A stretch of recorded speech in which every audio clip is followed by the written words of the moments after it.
So I made these 7 boxes of macaroni and cheese and freeze dried them, and I now have 8 pretty decent sized servings of macaroni and cheese in these Mylar bags that are heat sealed and also have oxygen absorbers inside.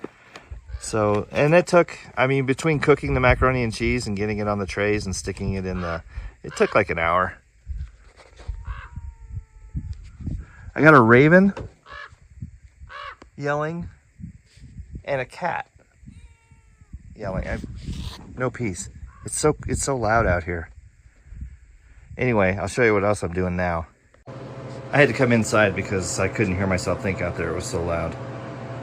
So currently I am cooling the vacuum chamber. I've put 4 trays in here. There's milk. And yes, you guessed it. We're making powdered dehydrated milk. And I have one more skylight, ceiling light, whatever the hell it is, to put on the shipping container. I'm going to do that today.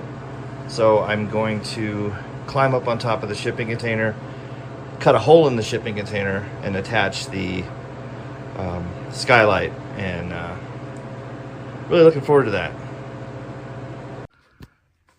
Okay, so we're finished with here's the second skylight. It's in. And